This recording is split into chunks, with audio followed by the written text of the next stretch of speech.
حدیث میں یہ بھی آتا کہ اصفہان سے 70,000 یہودی دجال کا ساتھ دیں گے.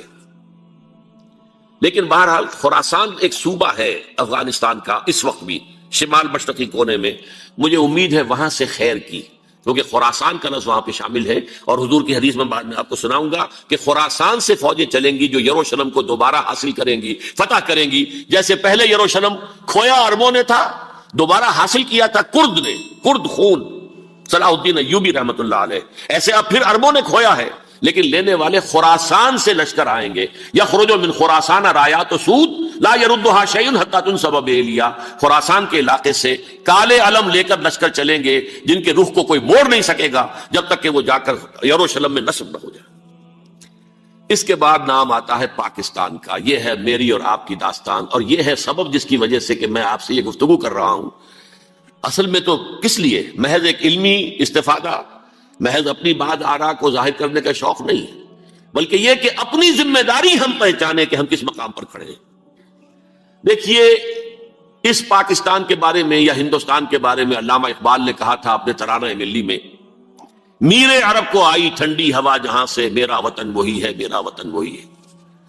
اور مجھے بتایا گیا کہ سنن ابی داؤد میں یہ روایت موجود ہے کہ حضور نے فرمایا کہ ہندوستان کی طرف سے مجھے ٹھنڈی ہوا آتی، اگرچہ مجھے وہ حدیث ابھی نہیں ملی ہے، لیکن حزب التحریر کا ایک کارڈ مجھے ملا تھا، تو اس میں اس حدیث کا اور اس میں ابن داؤد ابو داؤد کا روایت کا حوالہ موجود تھا. لیکن میں جو چیز آپ کو بتا چکا ہوں وہ یہ کہ الف ثانی کا پورا تجدیدی کارنامہ اس ہندوستان کی سرزمین میں ہوا. مجدد الف ثانی شیخ احمد سرندی، شاہ ولی اللہ دہلوی، سید احمد بریلوی، وہ تو ہمارے پاکستان میں آ کر جو ہے ان کا خون جذب ہوا ارض پاکستان میں. پھر شیخ الہند مولانا محمود حسن. تحریک خلافت چلی تو صرف ہندوستان میں چلی اور کہیں نہیں چلی. آزادی کی تحریک چلی پوری دنیا میں، وہ نیشنلزم کی بنیاد پر چلی، ملے نیشنلزم، عرب نیشنلزم، ٹرک نیشنلزم. ہمارے ہاں چلی تو اسلام کے نام پر. پاکستان کا مطلب کیا؟ لا الہ الا اللہ. پھر پاکستان قائم ہوا معجزے کے طور پر، بلکہ نازل ہوا ہے ليلۃ القدر میں. انا انزلناه فی ليلۃ القدر. جیسے قرآن نازل ہوا ہے ليلۃ القدر میں، یہ پاکستان بھی نازل ہوا ہے ليلۃ القدر میں. اس کا برقرار رہنا ابھی تک معجزہ ہے. ہندو یہ سمجھتا تھا، کانگریس سمجھتی تھی کہ جھٹپٹ ختم ہو جائے گا. پھر یہ کہ اس کا قرارداد مقاصد کا پاس ہو جانا، مزید بھی اور اضافی دفعات دستور میں آ جانا، اب کمرشل انٹرسٹ کو ربا قرار دے کر حرام قرار دینا، یہ سارے لینڈ مارکس ہیں کہ جو اشارہ کر رہے ہیں کسی چیز کی طرف، معاملہ کدھر جا رہا ہے. پھر یہ کہ یہ جو 14ویں صدی کے مجدد تھے شیخ الہند، اس کے بعد سے کچھ ایسی شخصیتیں عظیم پیدا ہوئی ہیں ہند میں جن کو میں سمجھتا ہوں کہ 14ویں صدی کے مجدد اور 15ویں صدی کے مجدد کے درمیان یہ 15ویں صدی کے مجدد کی راہ کو سیدھا کرنے والے، جیسے کہ حضرت یحییٰ نے کہا تھا میں تو آنے والے کا راستہ سیدھا کر رہا ہوں حضرت عیسیٰ کے لیے، ایسے ہی 15ویں صدی کے لیے امام مہدی کے لیے راستہ صاف کرنے والے سب سے پہلے علامہ اقبال، جنہوں نے اسلام کا تصور دین کی حیثیت سے دوبارہ زندہ کیا ہے، ورنہ اسلام ایک مذہب کی شکل اختیار کر چکا تھا. پھر مولانا مودودی، مولانا ابوالکلام آزاد حکومت الہیہ کے نعرے کے ساتھ میدان میں آئے. یہ اقبال نے جو تصور پیش کیا تھا اس پر عملی جد و جہد کے لیے حزب اللہ قائم ہوئی. نوٹ کر لیجئے 11 برس کا فرق ہے عمر کا علامہ اقبال کے اور ابوالکلام کے. اور 1913 میں جب حزب اللہ قائم کیا اس وقت علامہ اقبال کی ملی شاعری اپنے عروج کو پہنچ چکی تھی. پھر یہ کہ علامہ اقبال کے بعد تعمیل جو ہے اس کام کی وہ ابوالکلام نے کی، لیکن روایتی علماء نے کی شدید مخالفت کی وجہ سے وہ بددل ہو کر چھوڑ گئے، کانگریس میں شامل ہو گئے، بساط جو ہے حزب اللہ کی انہوں نے لپیٹ دی. پھر مولانا مودودی آئے، انہوں نے وہ ڈور جو ہے اس کا سرا تھاما، جماعت اسلامی قائم کی حکومت الہیہ ہی کے قیام کے لیے. اگرچہ میرے نزدیک یہ کہ وہ انتخابی اور ایک قومی سیاست کی ایک جماعت بن کر پاکستان میں جو ہے دلدل میں پھنس گئی ہے. اب ہم اس کی کوشش کر رہے ہیں، تنظیم اسلامی اور یہ تحریک خلافت جس کے تحت یہ جلسہ ہو رہا ہے، یہ ساری چیزیں وہ ہیں کہ آپ کو سوائے پاکستان کے اور کہیں نہیں ملیں گی پوری دنیا میں. معلوم ہوتا ہے کہ پاکستان کو بہت بڑا رول پلے کرنا ہے اس میں. اور اس کے ساتھ اب جمع کر لیجئے افغانستان کی عمارت افغانستان، اسلامی عمارت افغانستان قائم ہو چکی ہے. یہ پچھلے 20 سالوں میں جو کچھ وہاں ہوتا رہا ہے اس سے پہلے تصور نہیں ہو سکتا تھا. علامہ اقبال کے فرزند بھی دیکھ کر آئے ہیں، تو اگرچہ وہ خود میں سمجھتا ہوں کہ خاصے انہیں آپ لبرل کہیں، آزاد خیال کہیں، لیکن اس درجے متاثر ہو کر آئے تھے کہ انہوں نے یہ کہا افغانستان میں جو میں نے حالات دیکھے ہیں کہ اگر 2-4 اور مسلمان ملکوں کے اندر یہ نظام قائم ہو جائے تو پوری دنیا مسلمان ہو جائے گی. یہ سب کچھ کیسے ہو رہا ہے؟ یہ آنے والے دور کی جھلکیاں ہیں. Coming events are casting their shadows before. یہ سب بتا رہے ہیں کہ پاکستان افغانستان کو مل کر اس میں کوئی عظیم رول پلے کرنا ہے. اور اس کے ضمن میں اب میں علامہ اقبال کے بارے میں آخری بات کہہ رہا ہوں. علامہ اقبال کے بارے میں عام یہ خیال ہے، انہوں نے اپنے خطبات میں مہدی کا اور نزول مسیح کا، حالانکہ میں کل پڑھ رہا تھا مولانا سعید احمد اکبر آبادی رحمۃ اللہ علیہ کا ایک مقالہ ان کا کہ علامہ اقبال نے ابن خلدون کے بارے میں یہ کہا ہے کہ مہدی کا اور نزول عیسیٰ کا دونوں کا انہوں نے انکار کیا ہے، حالانکہ ابن خلدون نے نزول عیسیٰ کا انکار نہیں کیا، صرف مہدی کا انکار کیا ہے. بہرحال علامہ اقبال نے خطبات میں انکار کیا ہے. لیکن یہ کہ اپنی شاعری کے اندر میں چیلنج کرتا ہوں کسی بڑے سے بڑے اقبال شناس کو، ان کا یہ شعر ذرا سنیے. خضر وقت از خلوت دشت حجاز آید بروں، کارواں زی وادی دور و دراز آید بروں. خضر وقت، امام وقت، رہنماء وقت، قائد وقت، خلوت دشت حجاز، حجاز کی صحرا کی کسی خلوت گزینی سے نکل کر باہر آئیں گے. میں حیران ہوتا ہوں علامہ کے اس فکر پر اور اس مصرے پر. یہاں انہوں نے شیعہ اور سنی دونوں کے کانسیپٹ جمع کر دیے. شیعہ کا کانسیپٹ یہ چھپے ہوئے کسی غار میں وہاں سے برآمد ہوں گے، اور ہمارا کانسیپٹ میں ام سلمہ رضی اللہ تعالیٰ عنہ کی حدیث سنا چکا، چھپے ہوئے ہوں گے وہ وہاں پر، مدینہ سے نکل کر آ کر مکے میں چھپ جائیں گے. اس خانہ جنگی کی حالت میں لوگ ان کی طرف دیکھ رہے ہوں گے، سوچتے ہوں گے انہیں میدان میں آنا چاہیے، کوئی پارٹ پلے کرنا چاہیے، امت کی رہنمائی کرنی چاہیے. لیکن وہ چھپیں گے، وہ کارے ہوں گے، وہ اس ذمہ داری کو قبول نہیں کرنا چاہیں گے، جا کے چھپ جائیں گے مکے میں. وہاں سے مکے والے انہیں نکالیں گے اور وہ کارے ہوں گے، انہیں بالکل یہ پسند نہیں ہوگا کہ ذمہ داری اٹھائیں. تو خضر وقت از خلوت دشت حجاز آیت بروں، کارواں زی وادی دور و دراز آیت بروں. کارواں جو چلے گا ان کی مدد کے لیے اس وادی دور و دراز، اس عظیم وادی دور و دراز، یہ وادی سندھ ہے. وادی سندھ جو ہے ہم سمجھتے ہیں کہ صرف یہ پاکستان اور پنجاب جو ہے یہ اس میں شامل ہے، سندھ اور پنجاب نہیں، افغانستان کا پورا مشرقی علاقہ اس میں شامل ہے.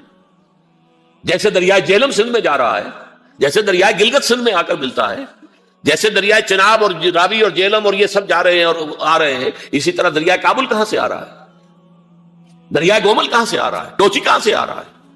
یہ سارا جو ہے ڈرین جو ہو رہا ہے ایسٹرن جو ہے پارٹ آف افغانستان، یہ سب وادی ہے. اس وادی کے یہ دو حصے ہیں، ایک حصہ جو ہے یہ ادھر پاکستان میں ہے اور اسی وادی کا دوسرا حصہ جو ہے وہ افغانستان میں ہے. کارواں زی وادی دور و دراز آیت بروں، کارواں چلے گا یہاں سے. یخرج ناس من المشرق یؤتون للمہدی، یعنی سلطان ہی مشرق سے فوجیں چلیں گی کہ جو مہدی کی حکومت قائم کریں گی. اور یخرج من خراسان رایات و سود، اور خراسان سے سیاہ پرچم چلیں گے کہ جن کا رخ کوئی موڑ نہیں سکے گا، حتیٰ تنصب بیلیا، یہاں تک کہ وہ جا کر یروشلم کے اندر نصب ہو جائیں گے. حضرات، میں ایک میری گفتگو کا حصہ باقی تھا لیکن میں اسے چھوڑ رہا ہوں، اس لیے کہ گلوبلائزیشن جو اس کی ہوگی، جو خلافت علی منہاج النبوہ کی تجدید کامل حضرت مہدی کے ہاتھوں عرب میں ہوگی، اس سے پہلے اس کے لیے محنت، کوشش، جد و جہد پاکستان اور افغانستان میں ہو چکی ہوگی جو اسے سپورٹ کرے گی اور وہاں جا کر حکومت قائم کرے گی.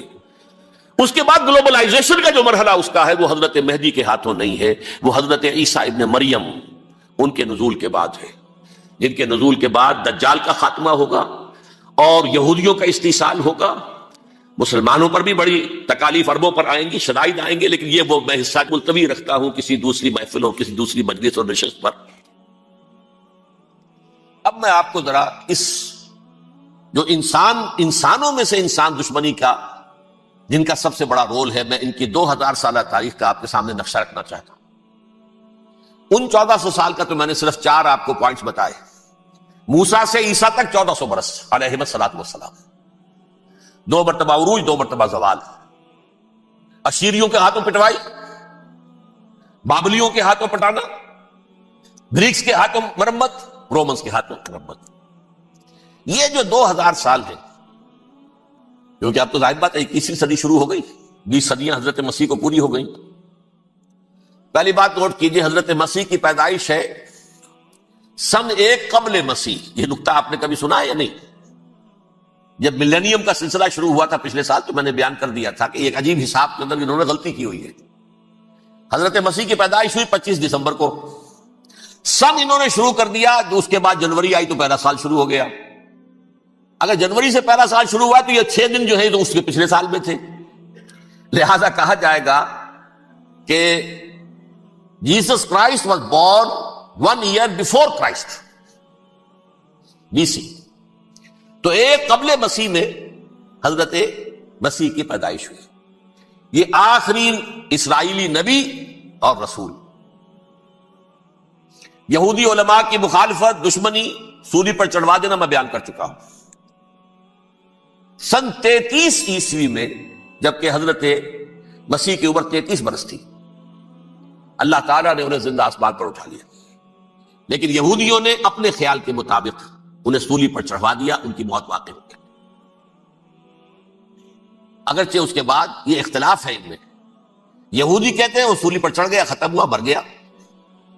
عیسائی کہتے ہیں نہیں، انتقال ہوا ہے مسیح کا صلیب پر، لیکن پھر وہ دوبارہ زندہ ہو گئے ہیں. ان کی لاش ایک غار میں رکھ دی گئی تھی، وہاں ریزریکشن ہو گیا، ان کا وہاں سے بعد الموت وہی ہو گیا، اور پھر انہیں اللہ نے زندہ آسمان پر اٹھا لیا.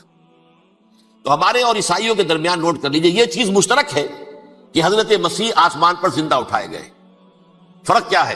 وہ سمجھتے ہیں کہ سولی دیے گئے، سولی پر مرے، پھر زندہ ہوئے، پھر گئے. ہم سمجھتے ہیں کہ نہیں، وما صلبوہ وما قتلوہ، انہوں نے نہ صلیب دے سکے انہیں اور نہ انہیں قتل کر سکے، بل رفعہ اللہ الیہ، اللہ نے اٹھا لیا. پھر ہمارا اور یہ اس کا عیسائیوں کا ایک اور اتفاق ہے، سیکنڈ کمنگ آف جیسس، حضرت مسیح دوبارہ آئیں گے. یہ عیسائیوں کا بھی عقیدہ ہے اور ہمارا بھی. بہرحال تو جیسا کہ میں نے عرض کیا کہ اس وقت یہ عذاب استیصال، عذاب اکبر کے مستحق ہو چکے تھے، لیکن اللہ نے ان کی مدت دراز کی ہے. لیکن ان پر دنیاوی عذاب کا ایک کوڑا جو ہے اللہ تعالیٰ کی طرف سے اسی وقت برسا. دنیاوی عذاب دنیا میں رہتے ہوئے ختم نہیں کیا. 37 برس بعد حضرت مسیح کے رفع سماوی کے 37 برس بعد سن 70 میں یہودیوں نے بغاوت کی رومیوں کے خلاف. رومی ٹائٹس جنرل تھا ایک، اس نے پھر جو حملہ کیا ہے، 1,33,000 یہودی ایک دن میں قتل کیا یروشلم میں، اور ہیکل سلیمانی گرا دیا. وہ ہیکل پہلے بھی گرا تھا، پہلے 1400 سال کے دوران میں بھی نبوکدنضر نے گرایا تھا، لیکن پھر اس کے 150 سال بعد انہوں نے دوبارہ بنا لیا تھا، اس لیے وہ اسے سیکنڈ ٹیمپل کہتے ہیں. پہلا ٹیمپل جو حضرت سلیمان نے بنایا تھا، نبوکدنضر نے گرا دیا 587 قبل مسیح میں، پھر دوبارہ انہوں نے 150 سال کے بعد بنا لیا. وہ اس تاریخ کا حصہ ہے، میں نے جس کے بارے میں آپ کو تفصیل نہیں بتائی. اس میں یہ ہوا سن 70 میں وہ گرا دیا گیا، وہ آج تک گرا پڑا ہوا ہے. نمبر 2 یہ کہہ دیا گیا کہ یہودیوں اس ارض فلسطین سے نکل جاؤ، تم یہاں نہیں رہ سکتے. لہذا جس کا جہاں سینگ سمایا چلا گیا. یورپ میں چلے گئے، ایشیا میں آ گئے، عرب میں آ گئے. یہ 3 قبیلے جو رات بھی میں نے عرض کیا تھا، بنو قینقاع، بنو نذیر اور بنو قریظہ، یہ وہاں سے آ کے مدینے میں آباد ہو گئے. جس کا جہاں سینگ سمایا، افریقہ میں، ہندوستان میں، جہاں چلے گئے. ڈایاسپورا اسے کہتے ہیں، وہ آپ نوٹ کر لیجیے اس لفظ ڈایاسپورا. ہمارا دور انتشار، جبکہ ہمیں ہماری اصل سرزمین تو فلسطین ہے، حضرت ابراہیم کا مسکن، حضرت اسحاق، حضرت یعقوب کا مسکن فلسطین، یہ ہے ہماری اصل جاگیر، یہ تو ہماری جدی پشتی جاگیر ہے. لیکن یہاں سے نکال دیے گئے سن 70 عیسوی میں، اور وہاں سے لے کے 1917 تک ان کا ڈایاسپورا جاری رہا. یہ دور انتشار. اس دور انتشار کے چند حصے ہیں جس کو میں چاہتا ہوں کہ آپ علیحدہ علیحدہ سمجھ لیں. دور انتشار کا جو پہلا جو ہے تقریباً 300 برس رومی حکمران تھے. وہ یہودیوں کے بھی دشمن تھے اور عیسائیوں کے بھی دشمن تھے. عیسائی اور یہودی ایک دوسرے کے بھی دشمن تھے، لیکن رومی سمجھتے تھے کہ یہ ایک ہی تھیلی کے چٹے بٹے ہیں. رومیوں کے نزدیک عیسائی بھی یہودیوں ہی کا ایک فرقہ تھے، کوئی علیحدہ مذہب تو تھا ہی نہیں. لہذا رومی جو ہیں رومنز، وہ ان دونوں کو ستاتے تھے، مارتے تھے، اور یہ آپس میں لڑتے تھے. یہودی عیسائیوں کو مارتے تھے، عیسائی یہودیوں کو مارتے تھے. یہ ہے 300 برس تک کی تاریخ. سن 300 عیسوی میں کیا ہوا؟ ایک معجزہ ہو گیا. بہت عظیم ایمپرر کانسٹینٹائن، قسطنطین اعظم، رومن ایمپررز میں سے بہت بڑا ایمپرر، وہ عیسائی ہو گئے. اب تو معاملہ بالکل تلپٹ ہو گیا، پوری سلطنت عیسائی ہو گئی. اب عیسائیوں کے عیش ہو گئے، اور یہودیوں پہ مار پڑنی شروع ہوئی. اب عیسائیوں کا آپ خود سوچئے کہ جنہیں وہ خدا بنا بیٹھے ہیں، خدا کا بیٹا قرار دے رہے ہیں، ان کے قاتل کون؟ یہودی بدماش. لہذا ان کی وہ پٹائی شروع ہوئی ہے یورپ میں، پوری رومن امپائر میں. انہیں ذلیل کیا گیا، شہروں میں آمد بند، علیحدہ رہو، گھیٹوز کے اندر رہو. یہودی کا نام جو ہے وہ گالی بن گیا، جیسے آج بھی یہودی گالی کہتے ہیں، جیسے خنزیر کا لفظ. وہ بھی اللہ کی مخلوق ہے، لیکن آپ کو معلوم ہے کوئی شخص زبان پہ نام نہیں لانا چاہتا خنزیر کا، سور کا. ہے تو مخلوق، وہ بھی ایک حیوان ہے. ایسے ہی ہے یہودی گالی، گالی. لہذا ایک طرف تو ان دونوں کے درمیان دشمنی، جس کو قرآن کہتا ہے وَأَغْرَيْنَا بَيْنَهُمُ الْعَدَاوَةَ وَالْبَغْضَاءَ، ہم نے ان کے مابین دشمنی جو ہے پیدا کر دی. اور جب یہ پوری سلطنت عیسائی ہو گئی تو قافیہ تنگ ہو گیا یہودیوں کا. اب آئیے 571 عیسوی، یعنی جبکہ ڈائسپورا کو کتنا عرصہ ہو چکا تھا؟ 500 برس. سن 70 سے شروع ہوا ڈائسپورا، جب ٹائٹس نے گرایا ہے ہیکل کو اور نکال باہر کیا انہیں فلسطین سے. بھاگ جاؤ، یہاں ایک یہودی بھی نہیں رہے گا، فلسطین سے نکال دیے.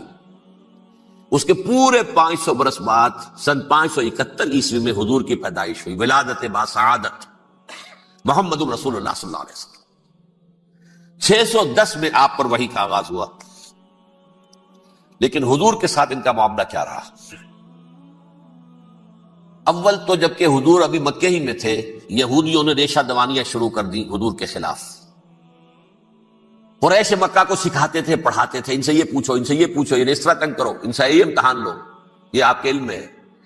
سورہ بنی اسرائیل میں، سورہ کہف میں وہ سوالات، جو امتحانی سوالات آئے تھے، ذوالقرنین کون تھا، اصحاب کہف کون تھے، تم رسول بنے پھرتے ہو تو بتاؤ، اور یہ روح کی حقیقت کیا بتاؤ. یہ ساری ریشہ دوانیاں کر رہے تھے بیٹھے ہوئے ابھی وہیں پر. حضور ابھی پہنچے بھی نہیں.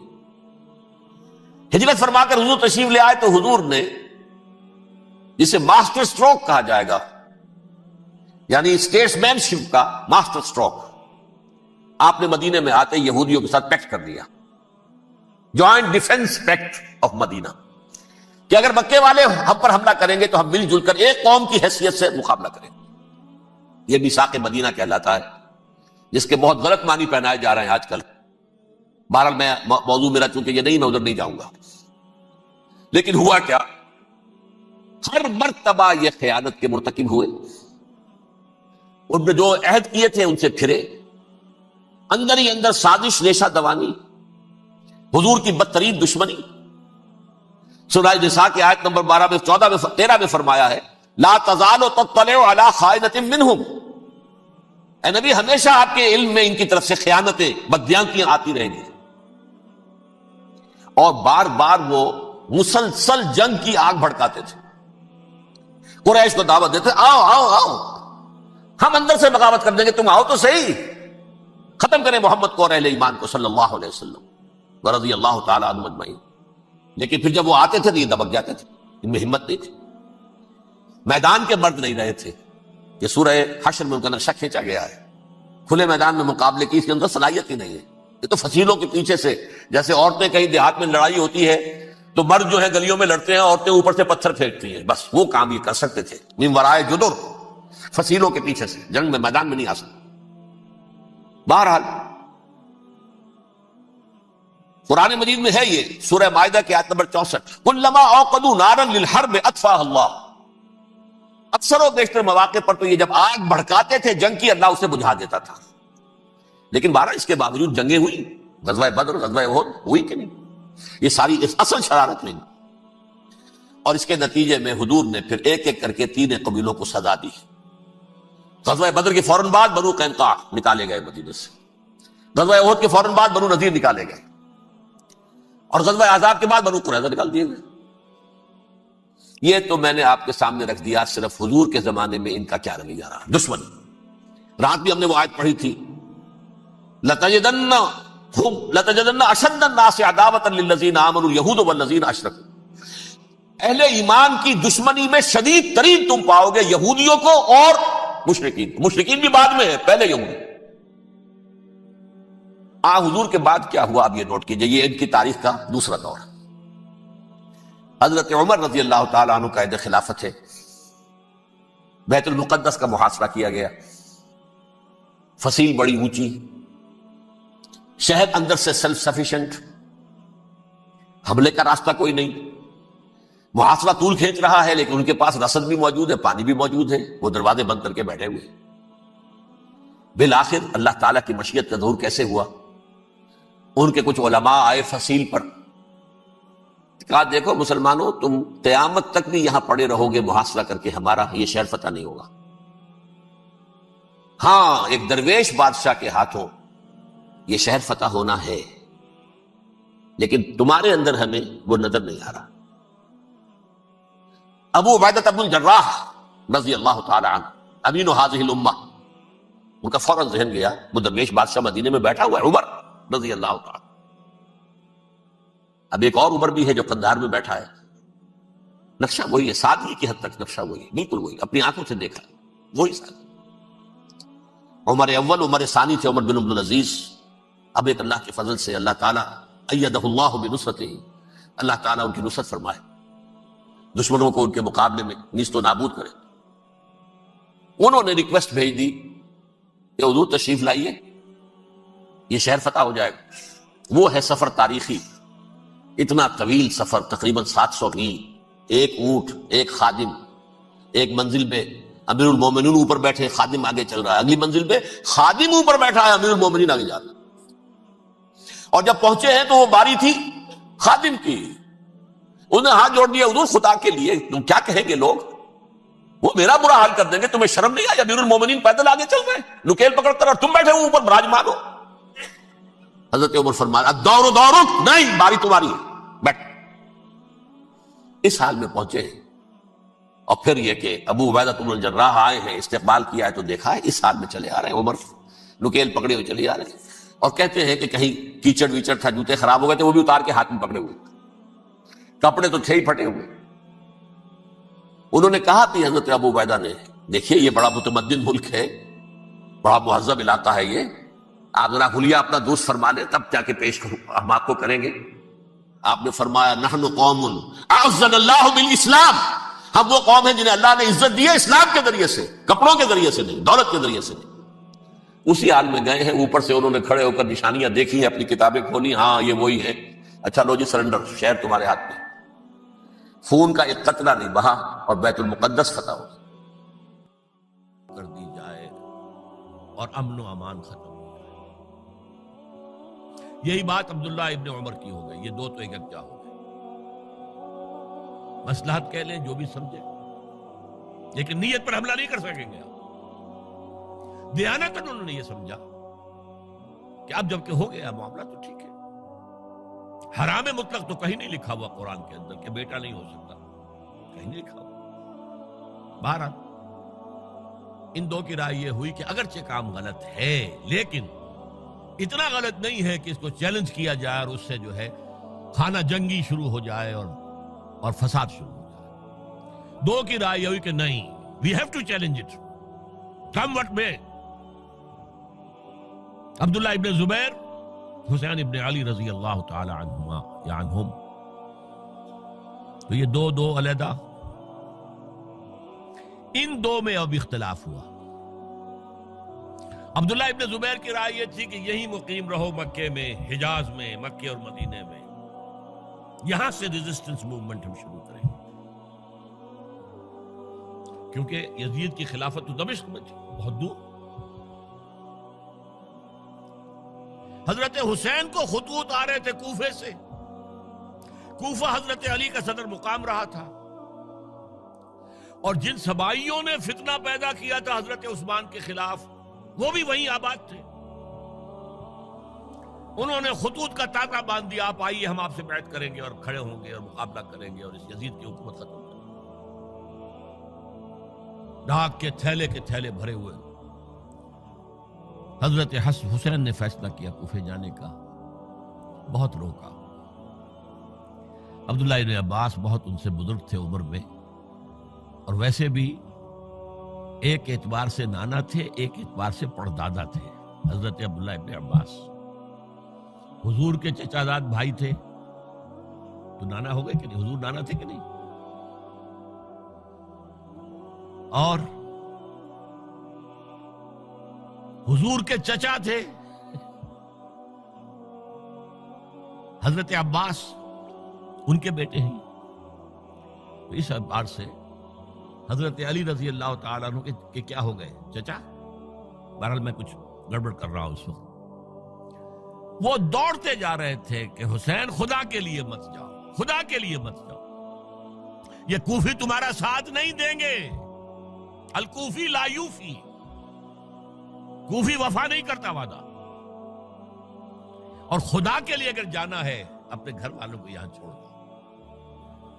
بس حضرت حسین پر رضی اللہ تعالی عنہ جو ایک کیفیت تھی، انہوں نے سب باتوں کو نظر انداز کیا. وہاں ہزاروں لوگوں نے مسلم بن عقیل جو حضرت حسین کے نمائندے کی حیثیت سے پہلے گئے تھے، ان کے ہاتھوں پر بیعت کیا. وہ خطوط آ رہے تو اور بھی بات پختہ ہو گئی. ابھی راستے ہی میں تھے کہ پتہ چلا کہ ابن زیاد گورنر بن کر آیا ہے، اور اس نے جو وہاں پر تشدد کیا ہے اور ڈنڈا برسایا ہے، سب بیعت ویعت توڑ کے گھروں میں چھپ گئے. اور مسلم بن عقیل جو ہیں وہ بے یار و مددگار شہید بھی کر دیے گئے. حضرت حسین نے ارادہ کیا کہ واپس ہو جائے مدینے کی. اب مسلم بن عقیل کے بیٹے جو ہیں، وہ عرب کی ایک غیرت ہے، ایک آنر جسے آج کل کہتے ہیں، ہم اپنے باپ کا بدلہ لیے بغیر نہیں جائیں گے. اور حضرت حسین کی شرافت اور مروت، یہ لوگ میرے ساتھ آئے تھے، میرا ساتھ دے رہے تھے، اب میں ان کا ساتھ کیسے چھوڑوں. بہرحال وہ حادثہ فاجعہ ہو کر رہا، اور اس میں سب سے بڑا سبب جو بنا ہے وہ میں چاہتا ہوں جس کی طرف کسی کی نگاہ نہیں گئی. افسوس یہ ہے کہ میرا اس پر جو کتابچہ ہے سانحہ کربلا، وہ آؤٹ آف پرنٹ تھا. کوشش تھی کہ آج یہاں وہ پیش کیا جاتا. مختصر ترین، لیکن آپ دیکھیں گے کہ کلیئر ہو جاتی ہے ہسٹری. 2 کتابچے ہیں. شہید مظلوم، میرے نزدیک مظلوم ترین شہید حضرت عثمان رضی اللہ تعالی، اور سانحہ کربلا، بہت بڑا سانحہ ہے، اس میں کوئی شک نہیں. حضرت حسین کا صبر اور مثابرت اور استقلال اور شجاعت، یہ مثالی ہے تاریخ کے اندر. اپنے سامنے